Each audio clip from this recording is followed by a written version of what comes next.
When I think back on all the fears when I was pregnant, all of them dismissed except for one.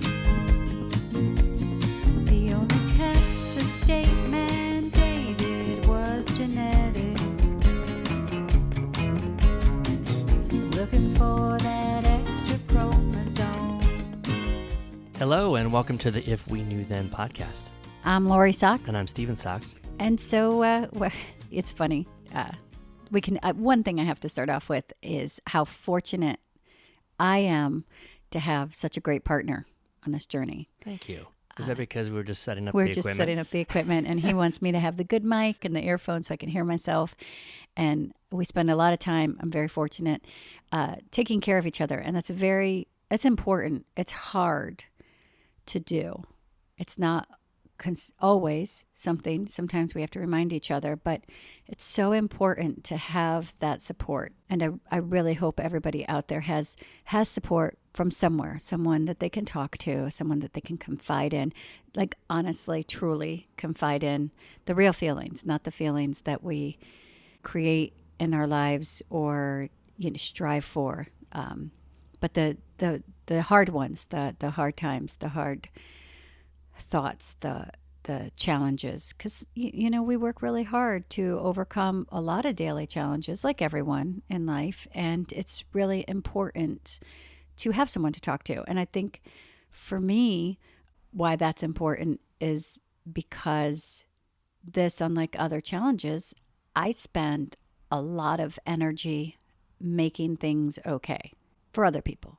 One thing I was thinking about when I was thinking about this podcast about preparing for IEPs is how sometimes when we're preparing for our IEPs, we encounter a lot of behavior and a lot of words and a lot of actions that are hurtful towards us, and we make it okay. We rise above it, or we find a way around it, because honestly, this journey doesn't incorporate too much extra time to indulge when people are not being kind or writing inappropriate and wrong things about your child, and that you then have to defend. So I just want to start with saying how fortunate I feel to have such a great support on this journey. And I hope that we can provide that kind of support to anybody out there who's on the same path as we are, or the same journey as we are, and has questions, or this particular time is about prep for the IEP and maybe how we do it differently now than when we first started. So if we knew then. Well, I'd say ditto on the case of support. We're coming from a perspective of parents that are together in the same household, but that support could be another family member or a friend. A support group. A group.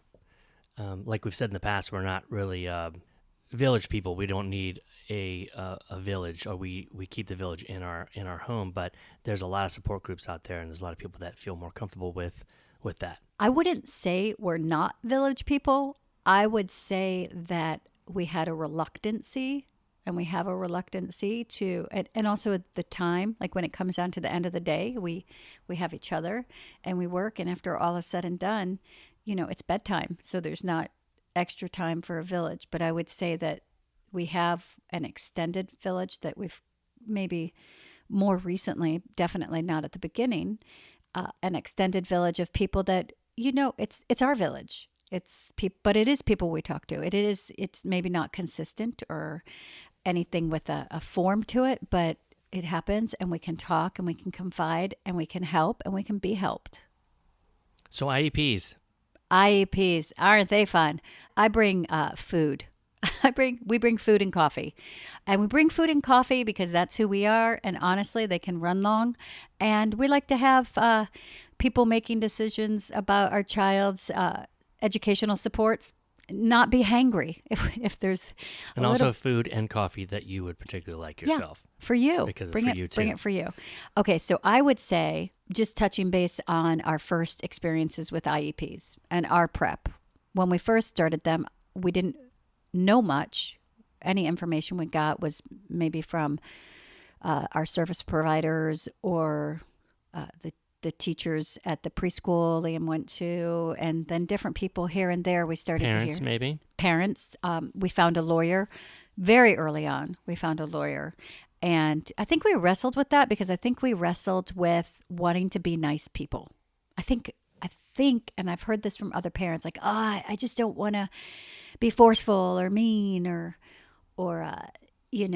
come across as it's a challenging people or argumentative. But the truth is, they know their rights and they know the laws. And unless you know all the laws And your rights. and your rights, it's, man, I have to say, I will never go into an IEP again without a lawyer or an advocate, but a lawyer, someone who knows the law and can it can cut to the chase and can eliminate those things that happen. And we've had them happen a lot where your civil rights are violated, where they'll say and do things, whether they know it or not, that is a direct violation of your child's rights to an An education. attorney can say things that could be more blunt, and it's not you saying them. No, it's So if just you're more the comfortable law. with that, It's nothing personal, and it is nothing and personal. it never is. That's I something we really learned. Oh yeah, I learned it's not personal. I'm one IEP out of, a docket where they have maybe a schedule of 200 IEPs in a year. I'm one. And it's their job, the administration that you sit down with in your IEP team, it's their job, and their job is not personal. Nope. They can give services or take services away and not even bat an eye. And I think what I try to remember is everybody's doing their best. So what I always tell people is don't be emotional. And Liam is now 9, and this is our 6th or 7th IEP. And I think after 7 IEPs, I feel like I've finally reached a place where I can go in non-emotional. I can feel uncomfortable. That's a new thing I really. But that's probably the past year. Because last year they kind of pulled the rug off. We did a little. No, and I cried in the car, so that's emotion. We got a little relaxed. Where this is a good point if we're talking about lawyers. We went into this IEP saying, well, maybe we don't need our attorney.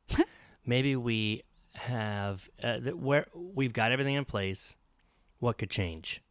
Well, I think in combination of our ignorance and also possibly the fact that we did not have an attorney present, it may have opened the door to some things kind of definitely being thrown on us, and we had to go into mediation and hire a lawyer at that point. But we can't talk about what happened in mediation because we're not. No, but yes. But what led us to going into mediation is that they said we're taking him off curriculum, and there's assessments that need to be done. There's a lot of things that need to be done in order for someone to tell you what they're going to do. And it definitely felt like a blatant disregard for my rights, not only my son's civil rights, and a right to an education, but also my rights as a parent. Like, I was told, this is what we're going to do, and if you don't like it, you can file due process. And it wasn't a discussion, and it didn't feel like a team, and it was a really horrible experience that I guess we could talk about at some time, but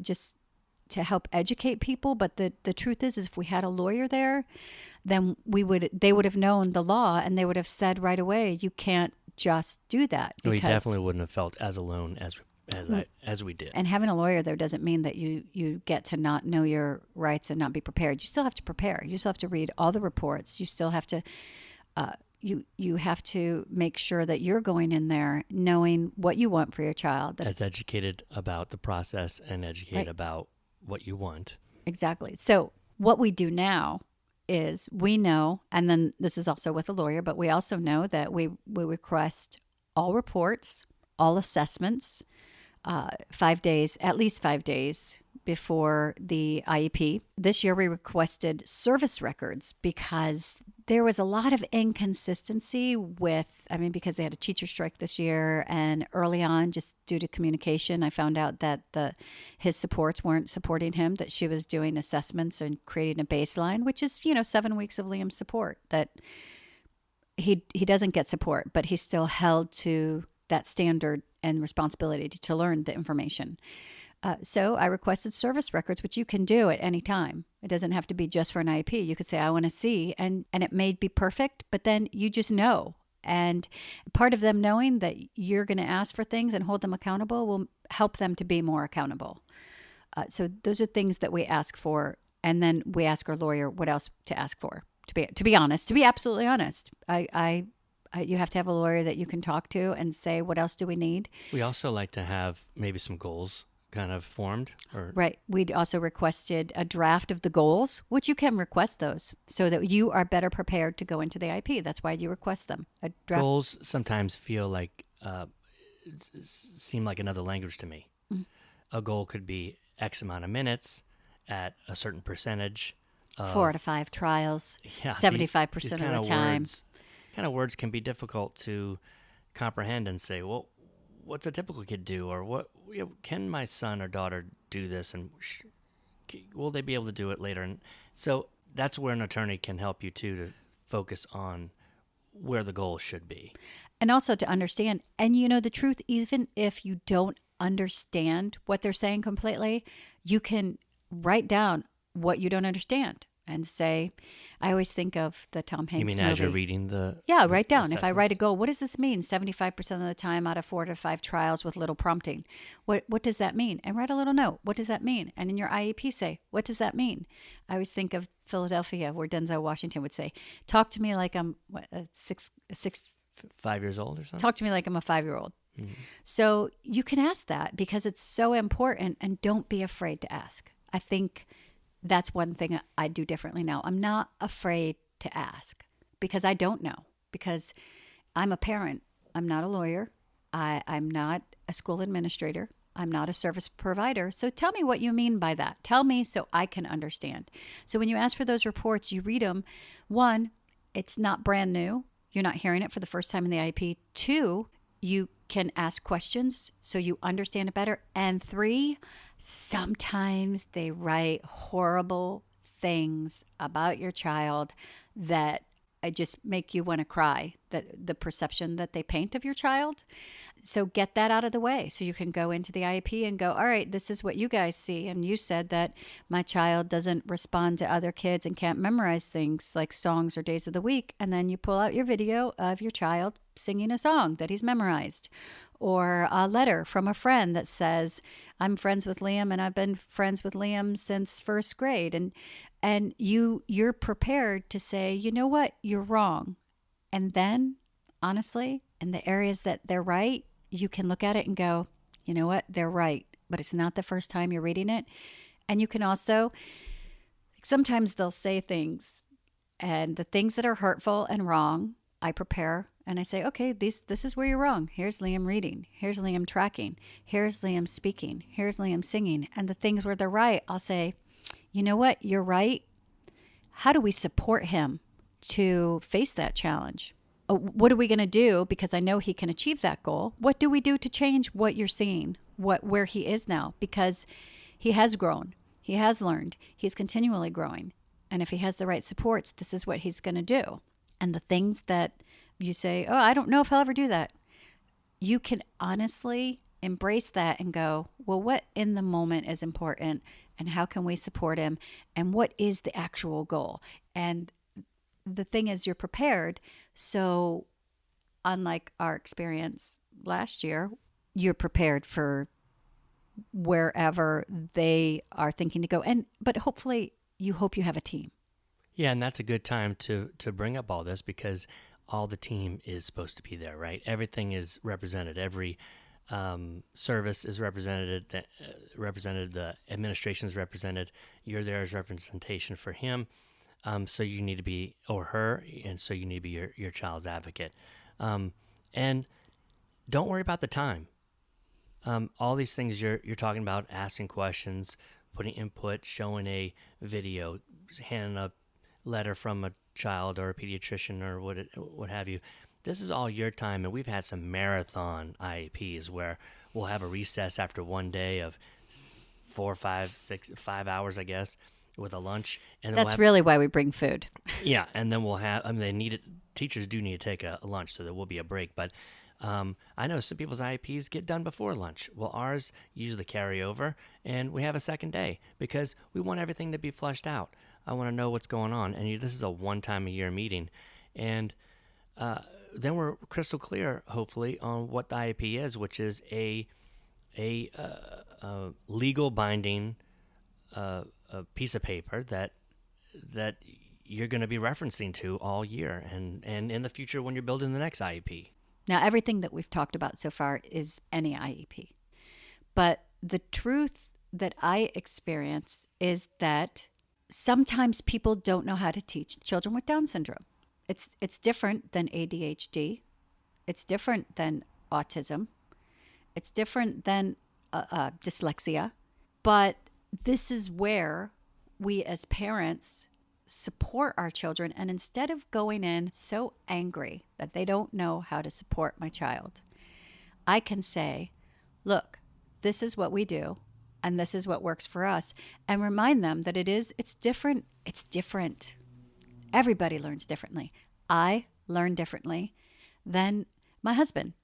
We look at ways when we're driving and I need the written directions and he looks at the map. That's our brains just work differently. Every human learns differently. But you can say, okay, well, this is what we do and this is what he needs because I'm his parent. And maybe you don't know much about Down syndrome, but I have some knowledge and I can help you to support him and I can help you to understand. And I think being able to approach what feels like hostility, and hopefully you don't get that. Hopefully your IEPs, everybody's like, hey, we're on board and let's see how we can support. But if you do, that's been our experience. Well, what can happen sometimes is schools can be a bit cookie cutter. So even with typical kids, well, when you have a child that needs extra supports, sometimes these supports are just cut from. They're generic. They're generic. They're from the past, which is always changing, and gladly for Down syndrome education, but which I think is new. It's fairly new. You have to think of the last decade or so. There's been more opportunities for children with Down syndrome through education, not just this, like I said, cookie cutter way of doing it. So, well, first he goes here or she, and then we put him there, and then we do this, and it feels out of control sometimes when everyone else on your team, who's supposed to be the professionals, may be thinking one way, and you're saying, well, that seems a bit old school. It seems a bit founded in the history that maybe 50 years ago, if your child was born with Down syndrome, they were institutionalized. Yes. And there wasn't a education provided. Or if it was very rare that people actually took the time to educate. So when you're trying to buck that system, you could have some resistance. And I think you can learn new ways, but I believe the professionals that have been doing it can learn new ways too, new, better ways. We should always be evolving. Today, someone said some really great words that I was just like, oh, I love this. This is going to resonate in me. And it was, notice how you feel when something gets uncomfortable. And there's a difference between discomfort and pain. Pain, we back away from, we do something different, we walk away, pain. But it's okay to be uncomfortable. That's where change occurs. So when you're in a situation where you're uncomfortable, maybe it's reading reports where someone really paints a horrible picture of your child, or listening as they're proposing a goal that is below what your child could do, or trying to put him on a different track that you don't agree with. Obviously, your track and what you're doing for your child, that is your choice. So whether it be whatever your choices are, that they're your choices. And it's okay if it's uncomfortable to sit and say no. It's okay to be uncomfortable when you're advocating for your child's rights because it doesn't necessarily always feel good. It feels challenging, but it's okay to have that discomfort because if you can sit there and feel your feelings and know that you get to choose how you respond, that's where you're going to make change. And I as soon as he said, I'm like, these words I'm bringing into the IEP when they tell me we're going to push for Liam to be off curriculum, we're going to push him into a special day class, we're going to, everything that they're going to say, that they're going to do. I can hear those words. I cannot like those words. And it can be uncomfortable. And then I can choose how I'm going to respond. And I hope that I really hope those words help or resonate somewhere in you because they really did. And that's just where I am now. It took me a long time. It took me a lot of work to get here. It can be very uncomfortable. It can be very nerve-wracking. Anxiety's there. Even after, you want to stay, in your mind, you want to stay friends with people. You want to have a good rapport with people. And sometimes people don't treat you the way you think you should have been treated, or they rubbed you wrong, and it can change things. And that's okay too. You're not going to get along with everyone. The point is that your child is going to school and is having relationships that in no way will be affected by anything that happens in this meeting. It will no way be affected in a negative way through relationships. Not agreeing with a teacher or the principal or a therapist, and there's a little rough edges there, it shouldn't reflect in the child's experience at school. And I would also say, though, when I'm talking about being uncomfortable, I don't want it to cause me to react in a way that's not beneficial to my child and the support that he receives. I want to be able to go, all right, there it is. Yeah, I feel that. Why do I feel that? Because it's wrong. Okay, so we're going to look at it. And what are we going to do? Are we going to just be mad? Because mad does squat. Anger does squat. But what you can go is say, you know what? They're wrong. Look at his homework from last night. They're wrong. I was reading a book. I said, where's the noun? And he said, elephant. So then I can take that and take a deep breath. And then I say, all right, well, here, this is the work that I have to do. And I'm going to do this work. And that's going to be my choice because I'm going to show them because they don't know. And honestly, our kids act different. And that's Liam and Sophia at home and at school. So we can show them what works at home. Yeah, this is what he does. This is how he acts. And this is the reality. And combine together, create a system that supports him year by year, day by day, but staying in the moment. What's here? Create a feasible system and build on things and focus on what's important right now in this moment. And believe in his potential or her potential. Exactly. Don't put any barriers up. Not these archaic beliefs about anyone. I always use the elephant. I always use the elephant analogy that if you take an elephant and you bind him with a 2-foot long chain for long enough that you can take that chain off and then he will remain within that 2-foot perimeter. And that's the truth with any human being, I believe, that once you get someone to believe what their limits are, it's really hard to break that. So the thing is, in the moment, what is the reality? What is our possibility here? What can we do to change this? What can we do to support this moment, this reality, this child, their abilities? Not what you believe and what you've seen on TV and what your grandfolks used to say. What students in the past have done in your mind. Right. This podcast is about IEP prep.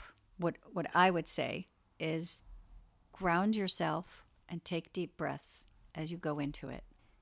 Ask for everything that you need. In writing, time-stamped. Ask for it. If they don't give it to you, write another letter. Because honestly, then if you have to go to due process, you have a record of the times that you've asked for things that you didn't get, that you needed. If you can't have a lawyer, an advocate, or somebody who knows, but I reach out and try to find somebody to sit with you at that table. I do recommend a lawyer because they know the law, and know the law yourself. That's what I always say is know We your joke rights. about that if we had a friend who's an actor, he could just, or she could just show up with us and in a suit and say they're an attorney, and it would change things. Yeah. I mean, just having It's not someone what we else do, but there. yeah. You know, just having someone else there. I mean, of course, it's nice to have someone that is educated in the law, but just having someone else in the room That's on your side. that's on your side helps a lot. And that might be an advocate, someone Yeah. that would be actually might not cost anything. Get the reports and read them, the assessments and read them. Educate yourself. Take notes. What do you see?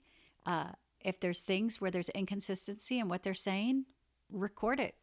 Record it on your iPhone or your Samsung, or record it and bring it in and show them you're wrong. And that could be that because for the 20 minutes they see your child every week, this is what your child shows them. And you can't fault that. There's a lot of people that they're supporting. So try to always remember that too. That's what I would change. I think I'd change my attitude because I've been fiery and defensive in the past.